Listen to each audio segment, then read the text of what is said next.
স্ত্রীর অনুরোধে কুমির হলেও আর মানুষ হতে পারেনি নদের চাঁদ। কামরূপ কামাখ্যা থেকে তান্ত্রিক গুরু এসেও বাঁচাতে পারেনি তাকে। স্ত্রীর মন রক্ষা করতে যে ওরা শেষ নিঃশ্বাস ত্যাগ হয়ে যায়, তিনি আর কুমির থেকে মানুষ হতে পারলেন না। মাগুরার মোহাম্মদপুরের পাঁচুরিয়া গ্রামে বাস করতেন নদের চাঁদ। দীর্ঘ 10 বছর কামরূপ কামাখ্যাতে এক নারীর কাছে জাদুবিদ্যা শেখেন। এই জাদুর বলেই নদের চাঁদ কুমির হতে পারতেন, তবে কুমির হতে নিষেধ করেছিলেন তার তান্ত্রিক গুরু। বাড়ি আসে বোর কাছে গল্প টল্প দিচ্ছে, গল্প লিখারা বউকে আর কি বলছে, দেখো তুমি তো আমার স্বামী, তুমি সবটাই শিখতাম তাই দেখছি, কিন্তু কুমির তো আমি দেখিনি। তা তুমি কুমির যদি আমারে না দাও তাহলে দোজকে যাবা। তার মা এসে ওরে কান্দিছিল, ও বাবা বাবা রে তুমি আমার একবার একটু দেখা ভাবি দেখো।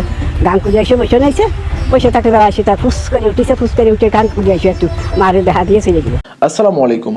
আমি গতকাল এই নিউজটি দেখলাম এবং এই নিউজটি দেখার পরে আমি রীতিমতো অবাক হয়ে গেলাম, কারণ বাংলাদেশের সুনামধন্য একটি টিভি চ্যানেল এমন একটি নিউজ করলো যে নিউজের কোনো প্রমাণ নেই এবং তারা শুধুমাত্র এলাকাবাসীর কথা শুনেই এই নিউজটি কভার করেছে।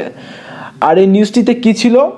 নিউজটিতে এইটা ছিল যে একজন স্বামী তার স্ত্রীর আবদার পূরণ করার জন্য কুমির হয়ে গিয়েছে এবং সে আর কখনো মানুষ হতে পারেনি। আপনার কি মনে হয় এটা কি আদৌ সম্ভব? আমি বলবো এটা কখনোই সম্ভব না। কেন সম্ভব না জানেন? কারণ একজন মানুষের পক্ষে কখনোই মানুষ থেকে অন্য কোনো প্রাণীতে রূপান্তরিত হওয়া সম্ভব না। একমাত্র জিনদের ক্ষেত্রেই নিজের রূপ পরিবর্তন করা সম্ভব, তাও আবার সকল জিন নয়। কিছু কিছু জিনের পক্ষে এটি সম্ভব, আর মানুষের পক্ষে তো এটি কোনোভাবেই সম্ভব না। এটি মূলত একটি রূপকথার গল্প, আর এটির কোনো বাস্তব প্রমাণও নেই। এখন তারা যে গ্রামে গিয়েছে, সেই গ্রামের মানুষগুলো যে তথ্য দিচ্ছে, যে কথাগুলো বলছে, সেই তথ্যর সেই কথার কোনো প্রমাণ নেই। এবং এই গ্রামবাসী যে তথ্যগুলো দিচ্ছে, তারা এই তথ্যগুলো কোথায় পেয়েছে, কার থেকে শুনেছে, অথবা আদৌ এরকম কোনো ঘটনা ঘটেছে কিনা তারা এটা পর্যন্ত জানে না। তো এখন আমার কথা হচ্ছে, বাংলাদেশের সুনামধন্য একটি টিভি চ্যানেল কিভাবে এরকম ভুয়া একটি নিউজ সম্প্রচার করলো, নাকি শুধুমাত্র ভিউসের আশায়? আসলে বর্তমানে বাংলাদেশের কিছু কিছু টিভি চ্যানেল তারা এমন কিছু কাজ করছে যেটা আসলে তাদের দ্বারা আমরা কোনোভাবেই আশা করি না, কারণ তারা যে নিউজটি কভার করেছে বাস্তবতার সাথে এই নিউজের কোনো মিল নেই।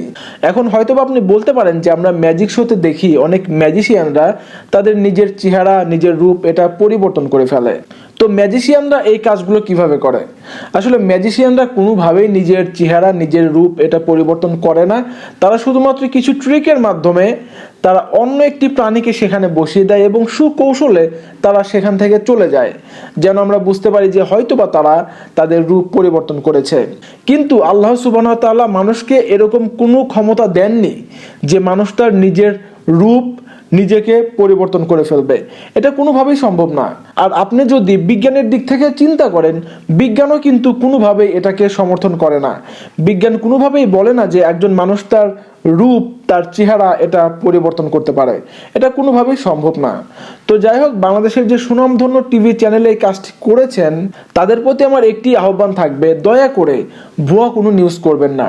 কারণ এই নিউজগুলো দ্বারা আমাদের তো কোনো উপকার হচ্ছেই না, বরঞ্চ আমরা আমাদের ঈমান হারিয়ে ফেলছি।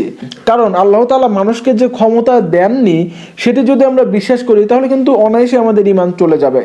তাই সকল টিভি চ্যানেল সহ সকল নিউজ মিডিয়ার কাছে আমার আকুল আবেদন, দয়া করে এমন কোন নিউজ সম্প্রচার করবেন না যে নিউজের মাধ্যমে আমাদের ঈমান চলে যাওয়ার সম্ভাবনা থাকে। তো যাই হোক, সম্মানিত দর্শক শ্রোতা, এই ছিল আজকের ভিডিও। এতক্ষণ আমাদের সাথে থাকার জন্য সবাইকে অসংখ্য ধন্যবাদ। দেখা হবে পরবর্তী ভিডিওতে। সেই পর্যন্ত ভালো থাকবেন, সুস্থ থাকবেন, আমাদের সাথেই থাকবেন। খোদা হাফেজ।